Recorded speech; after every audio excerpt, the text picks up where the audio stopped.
பன்னீர்செல்வம், வேல்முருகன், சங்கர், உலகநாதன்.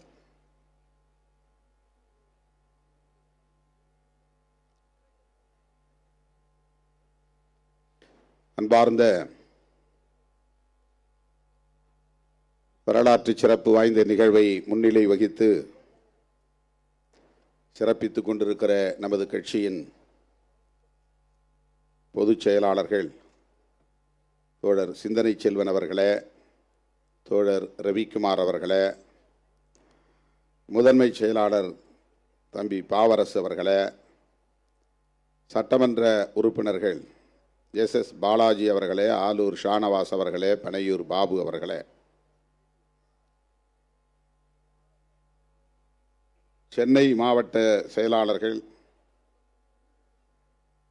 வழக்குரைஞர் சாரநாத், பா வேலுமணி, சேத்துப்பட்டு இளங்கோ, சைதை ஜேக்கப், கரிகால் வளவன், வழக்குரைஞர் அப்புன், வழக்குரைஞர் இளையா, சி சவுந்தர், நா உஷாராணி, சா இளங்கோவன், தேவ ஞான முதல்வன் ஆகிய தோழர்களே,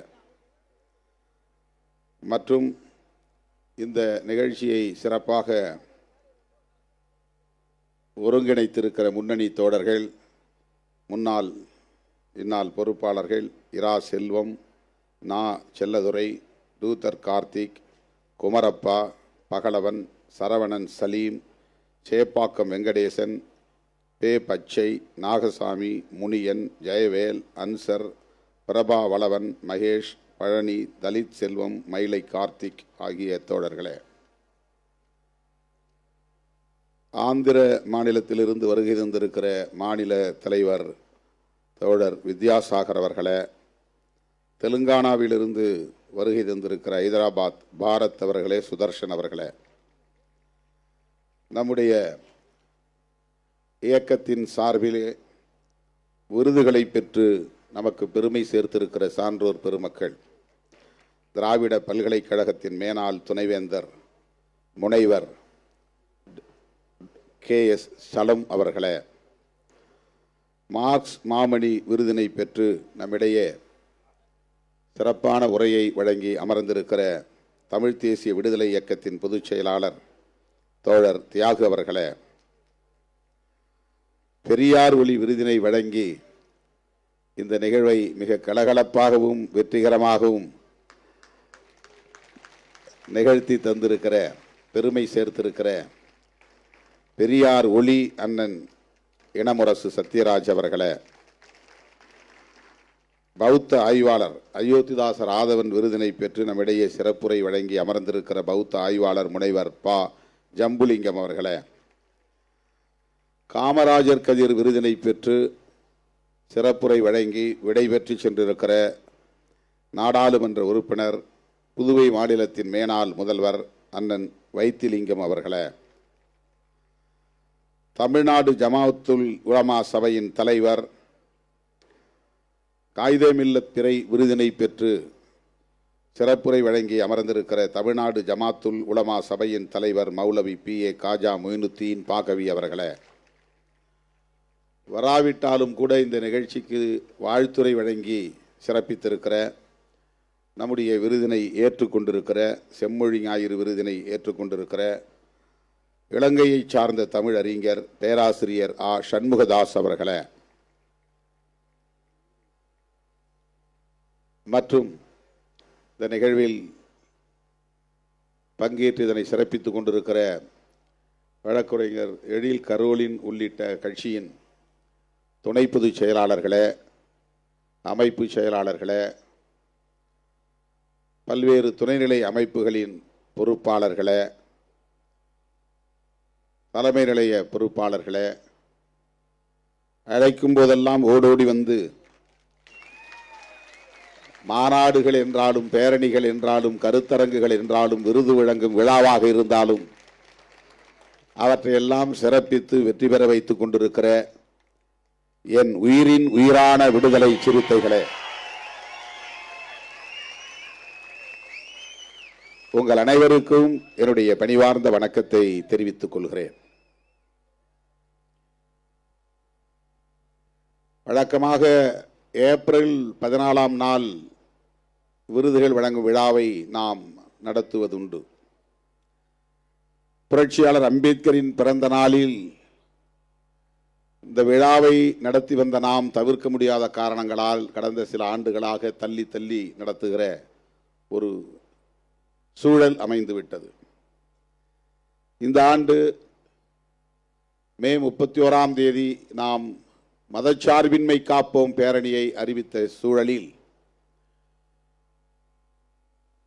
இந்த விழாவை உடனடியாக நடத்த இயலாமல் இன்றைக்கு ஜூன் 24ஆம் தேதி நடத்தி கொண்டிருக்கிறோம். பேரணியும் தள்ளி போய்விட்டது. 31ஆம் தேதி நடத்துவதாக இருந்த பேரணி ஜூன் 14ஆம் தேதி நாம் நடத்தும் நிலை உருவானது. தமிழ்நாட்டு அரசியல் அரங்கில் பெரும் அதிர்வை ஏற்படுத்திய பேரணி திருச்சி பேரணி. சனாதன சக்திகளின் அடிவயிற்றில் புலி கரைத்த பேரணி திருச்சிராப்பள்ளியில் நடைபெற்ற மதச்சார்பின்மை காப்போம் பேரணி. சங்க பரிவாரங்கள் நம்முடைய முதல் எதிரியே சிறுத்தைகள் தான் என்று சொல்லக்கூடிய வகையிலே சனாதனத்தை வேறொருப்போம் என்று முழங்கிய பேரணி திருச்சிராப்பள்ளியிலே நாம் நடத்திய மதச்சார்பின்மை காப்போம் பேரணி. ஏற்கனவே நாம் நடத்திய தேசம் காப்போம் பேரணியை நம்மால் தான் வெல்ல முடியும் என்பதை காட்டுகிற பேரணியாக இந்த பேரணி அதைவிட பன்மடங்கு பெருந்திரள் பேரணியாக அமைந்திருந்தது. அப்படி ஒரு மகத்தான பேரணியை, மாபெரும் பேரணியை, பெருந்திரள் பேரணியை வெற்றிகரமாக நடத்தி தந்த என் உயிரின் உயிரான விடுதலை சிறுத்தைகள் அனைவருக்கும் இந்த நேரத்தில் நான் எனது நெஞ்சார்ந்த நன்றியை உரித்தாக்குகிறேன். இந்த ஆண்டு விருதுகளுக்கான சான்றோர்களை நாம் எவ்வாறு தேர்வு செய்திருக்கிறோம் என்பதை இந்த அரங்கில் நீங்கள் அவர்கள் ஆற்றிய உரைகளில் இருந்து அறிந்திருக்க முடியும். இத்தகைய சான்றோர் பெருமக்களோடு நாம் உரையாட வேண்டும். அவர்களின் உரைகளை பல மணி நேரம் அமர்ந்து நாம் கேட்க வேண்டும். அதன் மூலம் கருத்தியல் தளத்திலே நம்மை நாமே செழுமைப்படுத்திக் கொள்ள வேண்டும் என்கிற ஒரு ஏற்பாடாகவே இந்த விழாவை நான் பார்க்கிறேன்.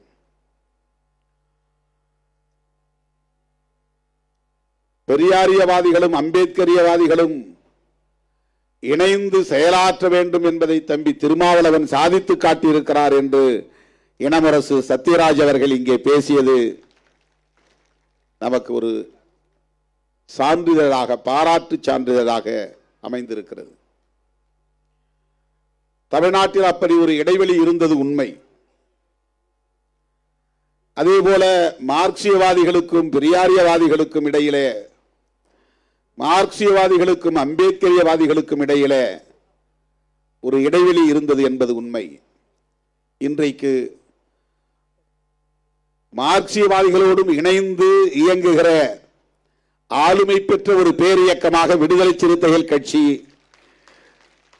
வளர்ந்திருக்கிறது என்பதற்கு சான்று இது போன்ற நிகழ்வுகள். அம்பேத்கர் இயக்கங்கள் வேறு எந்த இயக்கங்களோடும் இணைந்து செயல்படாது என்ற ஒரு கருத்து இருந்தது. சொல்லப்போனால் இடதுசாரிகளோடு கூட இணைந்து இயங்குவதிலே சிக்கல் இருந்தது. அப்படி இணைந்து இயங்க முடியாத இடைவெளிக்கு யார் பொறுப்பு என்கிற கேள்விக்கு நாம் செல்ல தேவையில்லை. ஆனால் இணைந்து இயங்க வேண்டும் என்பதை உறுதிப்படுத்தியவர்கள் விடுதலை சிறுத்தைகள் என்பதை இங்கே நான் பெருமையோடு சொல்ல கடமைப்பட்டிருக்கிறேன். ஆகவேதான் நம்முடைய இயக்கங்களின் துண்டறிக்கைகளில் அல்லது சுவரொட்டிகளில் நம்முடைய கொள்கை ஆசான்களாக புரட்சியாளர் அம்பேத்கர், தந்தை பெரியார், மாமேதை கார்ல் மார்க்ஸ் ஆகியோரை தவறாமல் அச்சிடுகிறோம். அவர்களே நமக்கான அடையாளங்கள் என்பதை உயர்த்தி பிடிக்கிறோம். கருத்தியல் அடையாளங்கள் என்பதை உயர்த்தி பிடிக்கிறோம். சாதி மதம் என்கிற வரம்புகளை கடந்து கருத்தியல் அடிப்படையில் நாம் ஒருங்கிணைய வேண்டும் என்பதை உரத்து சொல்லுகிற இயக்கமாக, ஓங்கி பேசுகிற இயக்கமாக, களத்தில் அவற்றை நிகழ்த்தி காட்டுகிற இயக்கமாக இன்றைக்கு விடுதலை சிறுத்தைகள் கட்சி தான் தனித்து இயங்குகிறது, அடையாளமாக விளங்குகிறது.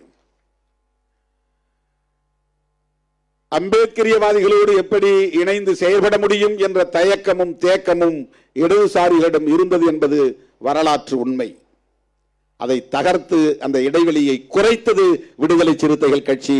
இந்தியாவிலேயே தமிழ்நாட்டில் விடுதலை சிறுத்தைகள் கட்சி தான் அதை சாதித்து காட்டியிருக்கிறது. பெரியார் பிற்படுத்தப்பட்ட மக்களுக்கான தலைவர், அம்பேத்கர் தலித் மக்களுக்கான தலைவர் என்கிற கருத்தை தகர்த்தெறிந்து இருவரும் ஒரே திசை வழியில் பயணித்தவர்கள், சாதி ஒழிப்பு மக்கள் விடுதலை என்கிற கருத்தை ஏற்றுக்கொண்ட தலைவர்கள் என்று இந்த மண்ணிலே கருத்தியல் தளத்தில் உறுதிப்படுத்திய இயக்கம் விடுதலை சிறுத்தைகள் கட்சி. அம்பேத்கர் இயக்கம் என்றால் நீலக்குடிதான் என்று இருந்த நிலையை மாற்றி நீலத்தோடு சரிபாதி சிவப்பை சேர்த்த இயக்கம் விடுதலை சிறுத்தைகள் கட்சி. இதுவெல்லாம் இந்திய அரசியலில் புதிய புதிய உத்திகள் அல்லது புதிய முயற்சிகள். நீங்கள் இந்தியா முழுவதும் பார்த்தால் அம்பேத்கர் இயக்கங்கள் வெறும் நீல கொடிகளை மட்டுமே ஏந்தி பிடித்தார்கள். நீலத்தோடு சரிபாதியாக சிவப்பை சேர்த்த முதல் இயக்கம் விடுதலை சிறுத்தைகள் கட்சி. அதை போல பெரியாரை அம்பேத்கரோடு இணைத்து மக்களை அமைப்பாக்க வேண்டிய தேவை இருக்கிறது என்பதை முதலில் தமிழகத்திலே உறுதிப்படுத்தியவர்கள் விடுதலை சிறுத்தைகள்.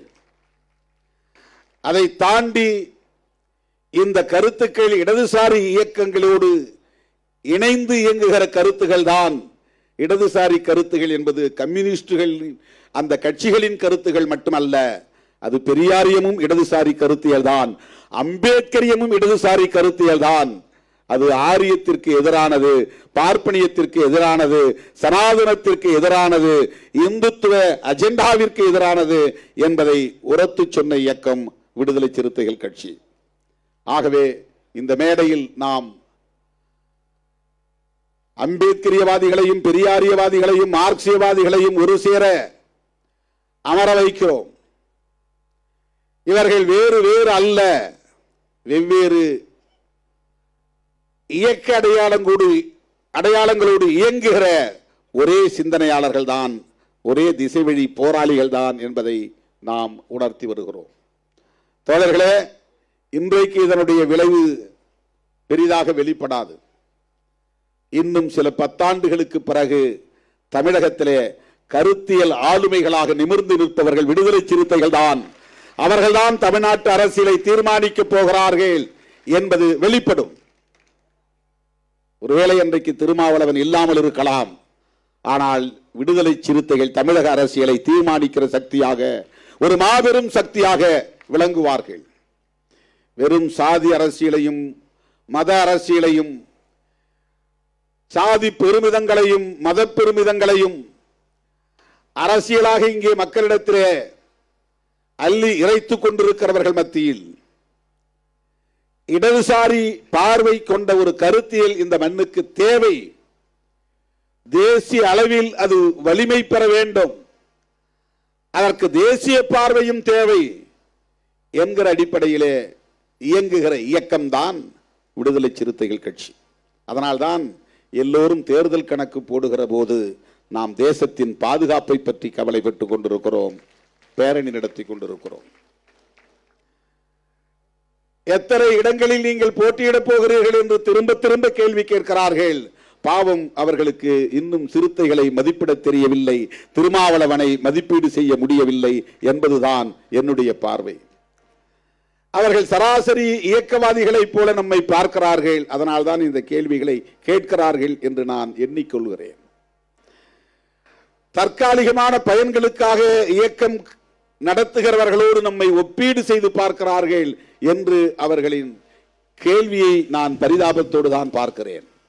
தோழர்களே, நாம் அவற்றையெல்லாம் கடந்தவர்கள், அது இப்போது அவர்களுக்கு புரியாது. இதை புரிந்து கொள்வதற்கே அவர்கள் இன்னும் பல ஆண்டுகள் நம்மை படிக்க வேண்டும். ஏதோ திருநீரை அழித்து விட்டான் திருமாவளவன் என்று அரசியல் பேசுகிறார்கள். எப்படியாவது எங்களை பற்றி பேசிக்கொண்டே இருங்கள். எதிராகவோ ஆதரவாகவோ எங்களை பற்றி பேசிக்கொண்டே இருங்கள். ஏனென்றால் நாங்கள் தேசத்தை திருத்தி அமைப்பதற்காக, புதுப்பித்து கட்டமைப்பதற்காக, புதிய இந்தியாவை உருவாக்குவதற்காக, புரட்சியாளர் அம்பேத்கரின் கனவை நனவாக்குவதற்காக போராடி கொண்டிருப்பவர்கள். எங்களை வெறும் டீபன் கொடுத்து ஏமாற்றி விடலாம் என்று நீங்கள் கணக்கு போடாதீர்கள். நாங்கள் 6 சீட்டு கொடுத்தோம், 8 சீட்டு கொடுத்தோம், அதுக்கு மேலே அவங்கள நாங்கள் ஊக்கப்படுத்தலை. நாங்கள் 10 சீட்டுக்கு மேலே எப்போதுமே இவர்களுக்கு தரமாட்டோம். அது உங்கள் மதிப்பீடு. எங்களை பொறுத்தவரை நாங்கள் 234 தொகுதிகளுக்கு இணையானவர்கள், தகுதியானவர்கள். அந்த வலிமை எங்களுக்கு உண்டு. இதை நான் ஆணவத்தில் சொல்லவில்லை, வெறும் தேர்தல் கணக்கில் சொல்லவில்லை, சமூக மாற்றத்தின் பார்வை அடிப்படையில் சொல்லுகிறேன்.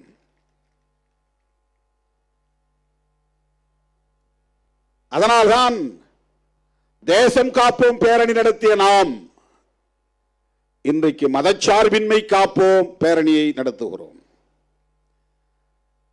தோழர்களே, மதச்சார்பின்மை என்பதுதான் இந்திய அரசியலின் கருப்பொருளாக இருக்கிறது, மைய பொருளாக இருக்கிறது, முதன்மை முரண்பாடாக மாறி இருக்கிறது. Primary contradiction in the politics in our country. நம்முடைய தேசத்தில் இன்றைக்கு பிரதானமான முதன்மையான முரண்பாடாக இருப்பது செக்யூலரிசம் என்பதுதான். ஒரு அணி ப்ரோ செக்யூலரிசம், இன்னொரு அணி ஆன்டி செக்யூலரிசம். இதுதான் இந்தியாவில் இன்றைய அரசியல். ஒரு அணி அம்பேத்கர் ஆதரவு அணி, இன்னொரு அணி அம்பேத்கருக்கு எதிரான அணி. இதுதான் இன்றைக்கு இந்திய தேசிய அரசியல். ஒரு அணி அரசமைப்பு சட்டத்திற்கு ஆதரவான அணி ப்ரோ கான்ஸ்டிடியூஷன், இன்னொரு அணி அரசமைப்பு சட்டத்திற்கு எதிரான அணி, அது ஆன்டி கான்ஸ்டிடியூஷன். இப்படி இந்திய அரசியலில் பல முரண்கள் இருந்தாலும் கூட முதன்மை முரண்பாடாக மாறி நிற்கிறது. அதற்காக நாம் பிஜேபிக்கு நன்றி சொல்ல கடமைப்பட்டிருக்கிறோம். பிஜேபி அல்லது ஆர்எஸ்எஸ் அல்லது சங்க பரிவார கும்பல் இந்த மதச்சார்பின்மைக்கு எதிராக அரசியல் செய்ய தொடங்கிய பிறகுதான் மதச்சார்பின்மை தொடர்பான முரண்பாடு இன்றைக்கு கூர்மையடைந்து வருகிறது, ஷார்பன் ஆகிறது. அதுதான் இன்றைக்கு கூர்மையடைந்து வருகிறது. அதுதான் மிக முக்கியமானது. எத்தனையோ பல பிரச்சனைகள் இருக்கின்றன, எத்தனையோ பல முரண்கள் இருக்கின்றன, எத்தனையோ அடிப்படை முரண்பாடுகள் இருக்கின்றன. சாதி என்பது ஒரு அடிப்படை முரண்பாடு. பொருளாதார ஏற்றத்தாழ்வு என்பது ஒரு அடிப்படை முரண்பாடு. ஒரு ஊரிலே சாதி அடிப்படையில் மோதல் நிகழ்கிற போது அந்த மோதலுக்கு எது காரணம் என்பது முதன்மை கூறாக அமைகிறது. ஒவ்வொருவரும் எதை முதன்மைப்படுத்துவது என்று அவர்களே அவர்களின் செயல் திட்டத்திலே வரிசைப்படுத்துகிற போது தன்னியல்பாகவே இன்றைக்கு இந்திய அரசியலின் முதன்மை முரண்பாடாக செக்யூலரிசம் என்பதுதான் உருவாகி இருக்கிறது. மதச்சார்பின்மை என்பது தொடர்பான முரண்பாடுதான் முதன்மை முரண்பாடாக மாறி நிற்கிறது. பாரதிய ஜனதாவை வெறும் தேர்தல் கட்சி என்கிற முறையிலே நாம் விமர்சிக்கவில்லை. பாரதிய ஜனதாவை வெறுமன ஒரு அரசியல் கட்சி என்கிற அடிப்படையிலே அவர்களை தேர்தலில் வீழ்த்த வேண்டும் என்கிற அடிப்படையில் நாம் விமர்சிக்கவில்லை, எதிர்க்கவில்லை, பகைக்கவில்லை. அவர்கள் உயர்த்தி பிடிக்கிற அரசியல், அவர்கள் முதன்மைப்படுத்துகிற முரண்பாடு, அதுதான் மிக முக்கியமானது. அம்பேத்கர் எதற்காக இந்த அரசமைப்பு சட்டத்தை உருவாக்கினார்? புதிய இந்தியாவை கட்டமைக்கப் போகிறோம் என்று ஏன் முழங்கினார்? ஏற்கனவே இருக்கிற இந்தியாவை ஏன் அவர் தகர்க்க வேண்டும் என்று விரும்பினார்? அதுதான் கேள்வி. ஏற்கனவே இங்கே இந்தியா என்கிற ஒரு தேசம் உருவாகி இருக்கிறது. வெள்ளைக்காரனால் அது வலிந்து உருவாக்கப்பட்டு விட்டது. பல்வேறு மதங்களாக சிதறி கிடந்தாலும் கூட இந்தியா என்கிற ஒரு ஓர்மை இங்கே ஏற்கனவே இருந்திருக்கிறது. இருந்து கொண்டே இருக்கிறது. ஆனால் அந்த இந்தியா தொடரக்கூடாது. அது தகர்க்கப்பட வேண்டும், அது அழித்தொழிக்கப்பட வேண்டும். புதிய இந்தியாவை கட்டமைக்க வேண்டும். அது சாதிய பாகுபாடுகள் அற்ற இந்தியாவாக இருக்க வேண்டும், பாலின பாகுபாடுகள் அற்ற இந்தியாவாக இருக்க வேண்டும். ஆண் பெண் என்கிற பாலினத்திற்கு இடையிலான பாகுபாடு, டிஸ்கிரிமினேஷன்ஸ், ஏற்கனவே இருக்கிற இந்தியா டிஸ்கிரிமினேட்டரி இந்தியா.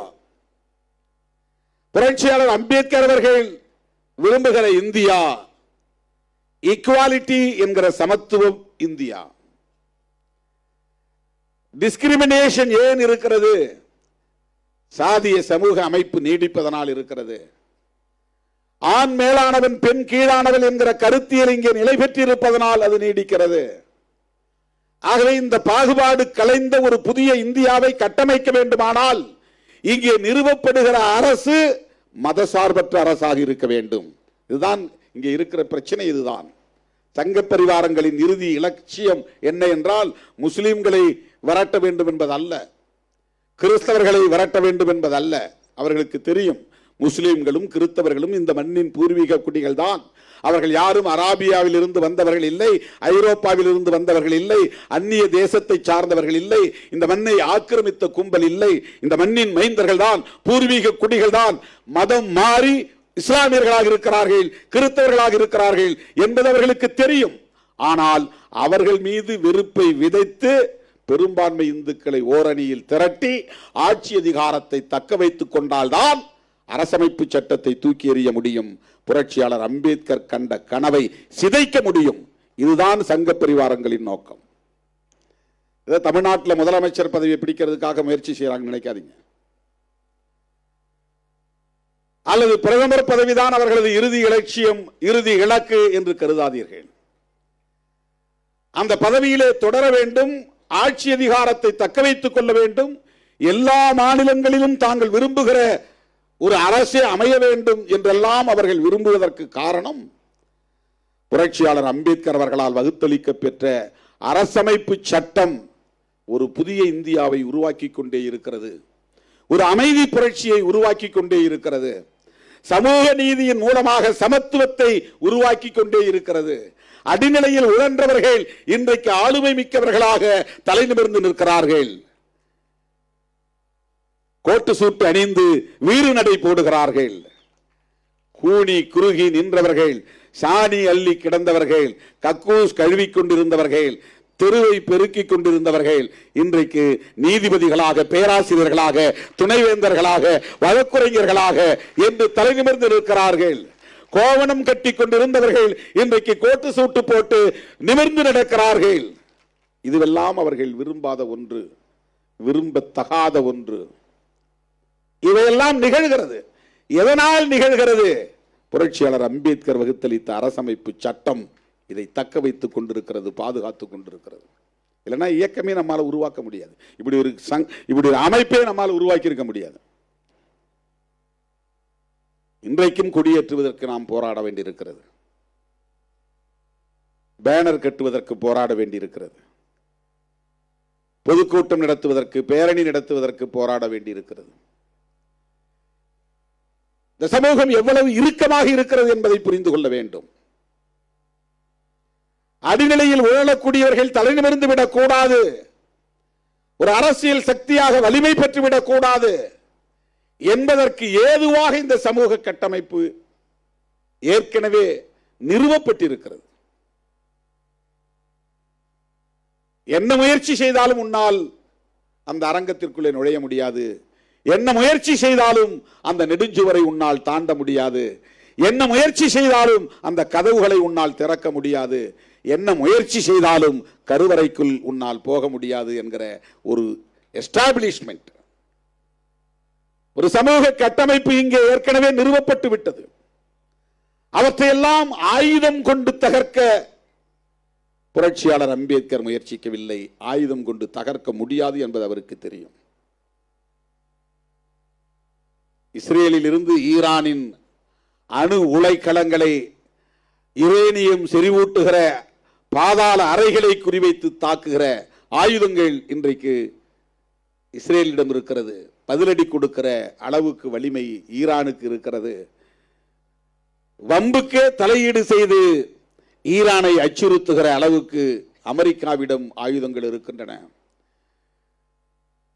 இந்த நாடுகளிடமெல்லாம் பூமியை பலமுறை அழித்தொழிக்கக்கூடிய அளவுக்கு அணு ஆயுதங்கள் இருக்கின்றன.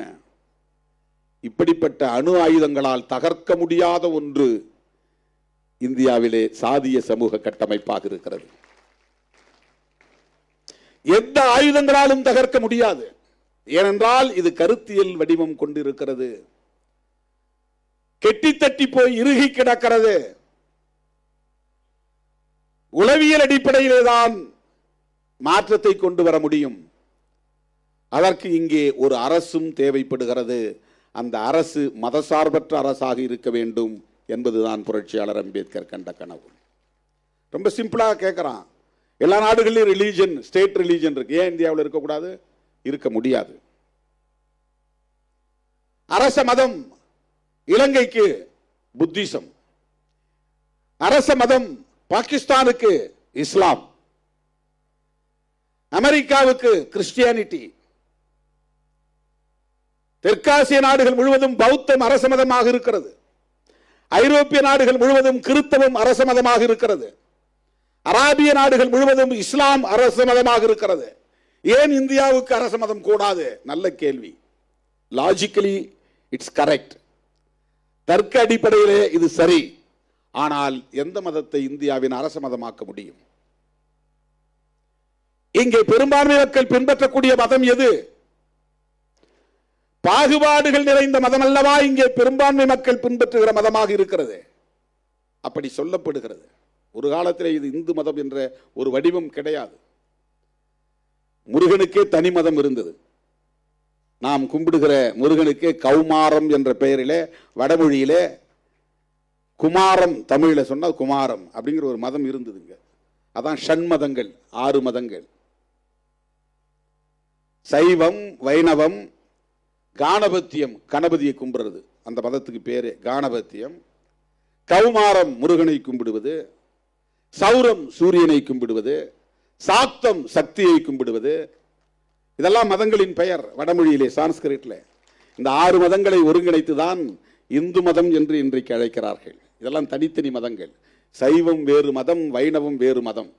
அப்புறம் இடைக்காலத்தில் பெரிய மோதல் ஏற்பட்டு, மதமாற்றம் ஏற்பட்டு, வன்முறைகள் நிகழ்ந்து, அதனால் படுகொலைகள் நிகழ்ந்து, ரத்த ஆறு ஓடிய பிறகு அரியும் அரணும் ஒன்றுதான். அரி என்றால் திருமால், அரண் என்றால் சிவன். அதனால தான் நிறைய பேர் ஹரிஹரன் பேர் வைப்பான். ஒன்னா 2 பேரும் ஒன்றுதான், தனித்தனியா பேர் வச்சுக்காத.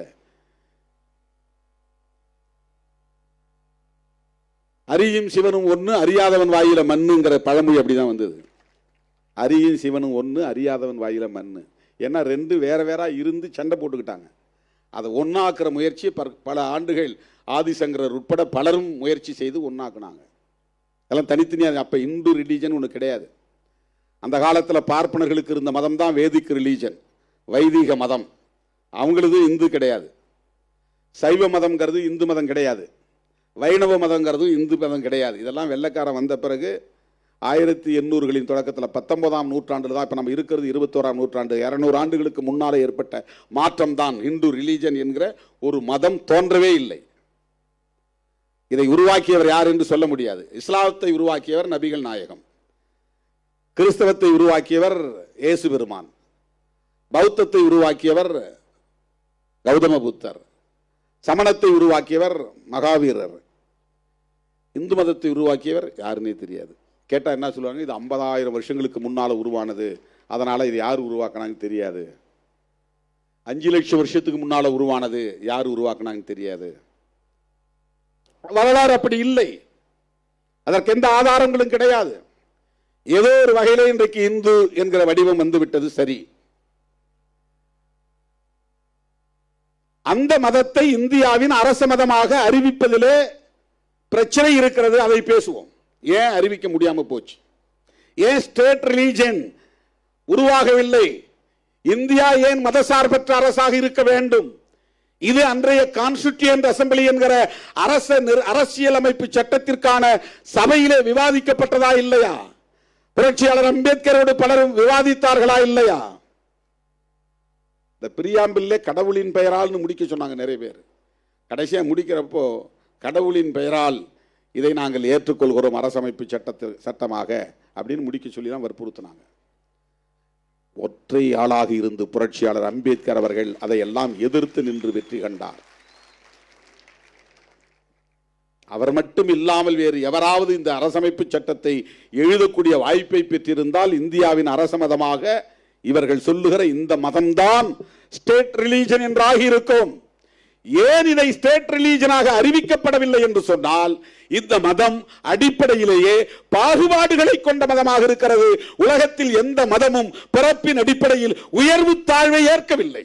எல்லா மதமும் சகோதரத்துவத்தை மட்டுமே அடிப்படை கோட்பாடாக கொண்டிருக்கிறது. ஆன்மா, இந்த உயிர் மூச்சு கோட்பாடு என்னன்னா ஃப்ரெட்டர்னிட்டி என்பதுதான். அதான் டிராவிடியன் பிரதர்ஹுட் அப்படின்னு அவர் சொன்னார். ஆனால் உலகம் முழுவதுமே எல்லா மக்களும் எந்த ரேஸ் அண்ட் எத்னிசிட்டி, எந்த ஒரு வேறுபாடும் இல்லாமல் உலக மாந்தர் அனைவரும் சகோதரர்கள் என்று சொல்லுகிற மதங்களாக அவையெல்லாம் வளர்ச்சி அடைந்திருக்கின்றன. எந்த மதத்தை எடுத்தாலும் அதில் சகோதரத்துவம் உண்டு. அண்ணன் தம்பியா இருப்போம், அன்பை வளர்ப்போம். பௌத்தம் அதுதானே சொல்லுது. பௌத்தத்தில் கடவுள் கிடையாதே, வழிபாடு கிடையாதே, சடங்கு சம்பிரதாயங்கள் கிடையாதே, தனி மனித ஒழுக்கத்தையும் சமூக ஒழுக்கத்தையும் பேசுகிற ஒற்றை மதம். அந்த காலத்தில் வேதிக் ரிலிஜன், வேத மதத்தை சார்ந்தவர்கள் இதை நாத்திக மதம் என்று பரப்பினார்கள். அதனால் தான் அழித்தொழித்தார்கள். பௌத்தத்தை நாத்திக மதம் என்று சொல்லிதான் அழித்தொழித்தார்கள். வேறு எந்த ஒரு தேசத்திலும் இல்லாத அளவுக்கு இந்தியாவிலே பௌத்தம் செழித்தோங்கி இருந்த வரலாறு இன்றைக்கு நம்முடைய விருது பெற்ற ஜம்புலிங்கம் அவர்கள் குறிப்பிட்டார். தமிழ்நாட்டில் பௌத்தம் செழித்திருந்தது. இன்றைக்கு எங்கே? சிலைகள் எல்லாம் ஏன் உடைக்கப்பட்டன? அம்பேத்கர் சிலைகளை உடைக்கிற அந்த செயல் இருக்கிறதே, அது புத்தர் சிலைகளை உடைத்த வரலாற்றின் எச்சம். அது புத்தர் சிலையை உடைத்த அந்த பண்பாட்டின் எச்சம். அது ஒரு பண்பாட்டு எச்சம். அம்பேத்கர் சிலையை உடைக்கிறான்னா புத்தர் சிலையை உடைச்ச வரலாறு. அவன் முன்னோர் புத்தர் சிலையை உடைச்சான், அவன் வாரிசிலைக்கு அம்பேத்கர் சிலையை உடைக்கிறான். அதே சாதியவாதி நாளைக்கு திருமாவளவன் படத்தையும் எரிப்பான்.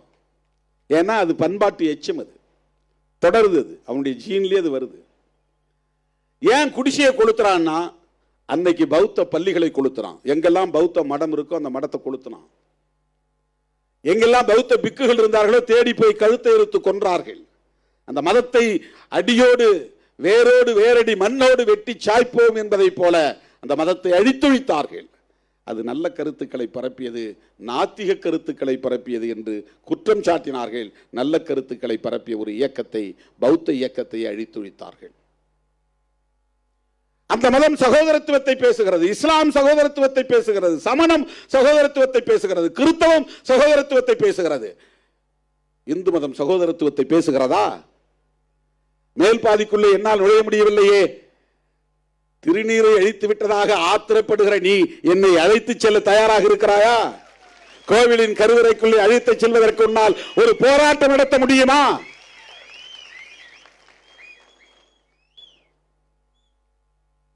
உன்னை சகோதரனாக ஏற்க அவனுக்கு முடியவில்லை. ஓட்டு போடுவதற்கு உன்னையும் என்னையும் முருக பக்தர் என்று சொல்லி மாய்மால அரசியலில் வீழ்த்த பார்க்கிறான்.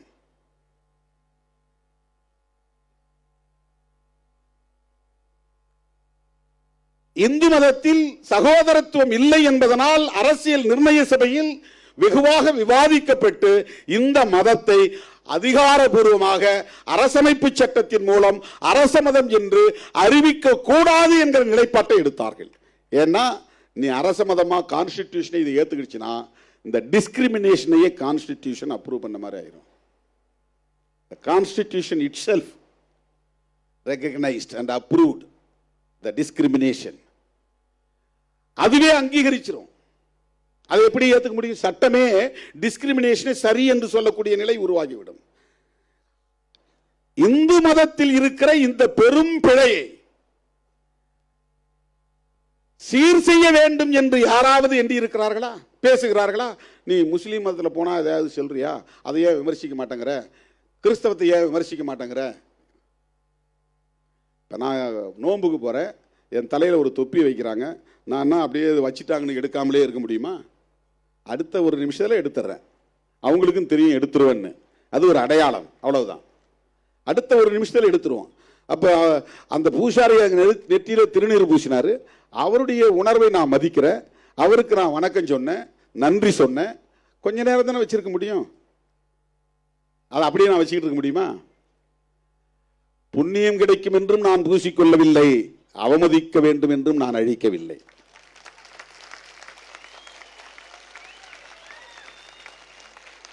இது அந்த அற்பர்களுக்கு தெரியாது, ஏனென்றால் அவர்களுக்கு அரசியல் தெரியாது.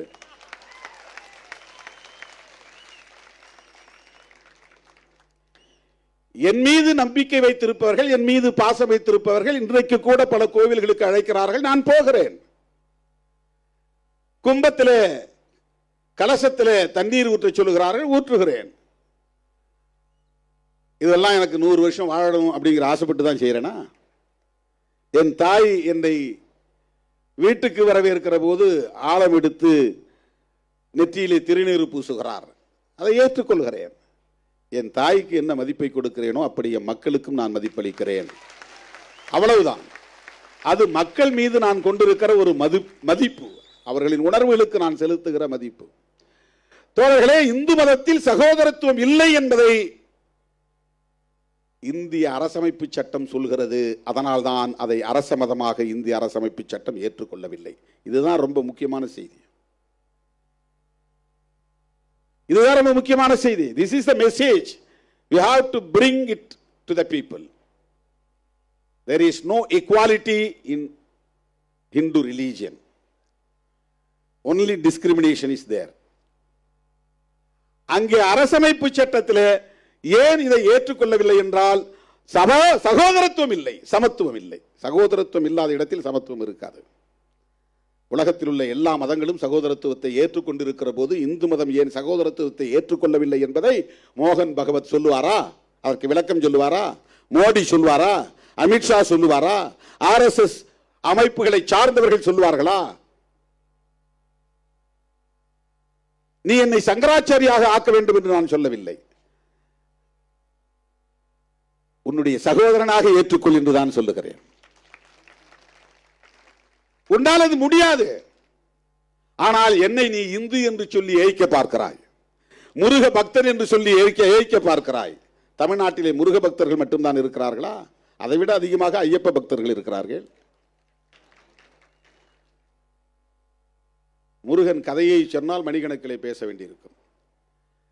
எங்கள் மண் ஐவகை நிலம் கொண்ட தமிழ் மண், அதிலே குறிஞ்சி மண்ணின் தலைவன் தான் முருகன். குறிஞ்சி திணையின் தலைவன் தான் முருகன். அவன் எங்களைப் போல் பிறந்தான், எங்களைப் போல் வாழ்ந்தான், எம் மக்களை வழிநடத்தினான் என்பதுதான் எங்கள் இலக்கியம் சொல்லுகிறது, தமிழ் இலக்கியம் சொல்லுகிறது, சங்க இலக்கியம் சொல்லுகிறது. புராண கதைகளில் வரக்கூடிய பாத்திரம் அல்ல முருகன். பிறந்தான், வளர்ந்தான், வாழ்ந்தான், மக்களை ஆண்டான் என்கிற குறிப்புகளை கொண்ட இலக்கியங்களை நாங்கள் பெற்றிருக்கிறோம். அவனை சுப்பிரமணியன் ஆக்கிவிட்டார்கள். தோழர்களே, ஒரு உண்மையை நீங்கள் தெரிந்து கொள்ள வேண்டும். எந்த பிராமணரும் தன்னுடைய பிள்ளைக்கு முருகன் என்று பெயர் வைக்க மாட்டார்கள். முருக பக்தர்கள் நடத்துகிற RSS காரர்கள் இந்த கருத்துக்கு பதில் சொல்ல தயாரா? ஒரே ஒரு ஆளை அழைச்சிட்டு வந்து இவர் வந்து பை காஸ்ட் பிராமின், பட் இவருடைய நேம் வந்து முருகன் அப்படின்னு சொல்லுங்க. ஒருவேளை அப்படி வச்சா ஸ்கந்தன் வைப்பான், SKNDAN, ஸ்கந்தன் வடமொழியில. கந்தன்னா தமிழ், ஸ்கந்தன்னா சான்ஸ்கிரிட். வட இந்தியாவில் இந்த கருத்து அங்கே போயிருக்கு. அங்க அவனுக்கு என்ன பேர்னா சுப்பிரமணியன், சுப்பிராமணியன். பிராமணர் இல்ல, பிரம்மண்யன். அதாவது பிரம்மன்கிற கடவுளுக்கு அவர் உடன்பாடானவர் அல்லது உறவானவர், ஏதோ ஒரு வகையில் அவங்களுடைய ஐடியாலஜிக்கல் படி, மித்தாலஜி படி. அவர்கள் சொல்லுகிற முருகன் அல்லது சுப்பிரமணியன் நம்முடைய கதையோடு பொருந்தாதவர். அந்த சுப்பிரமணியன் குறிஞ்சித்திணையின் தலைவர் அல்ல, நம்முடைய முருகன் குறிஞ்சித்திணையின் தலைவர். அது எங்க சங்க இலக்கியங்களில் இருக்கிறது. சங்க இலக்கியத்தில் இருக்கிற முருகன் தமிழ்நாட்டில் மட்டும்தான் 6 படை வீடு. வேறு எந்த மாநிலத்தில் 6 படை வீடு இருக்கிறது சொல்லுங்க. அதனால்தான் நான் ஒரு கேள்வி எழுப்பினேன், அதை சிலரால் பொறுத்து கொள்ள முடியவில்லை.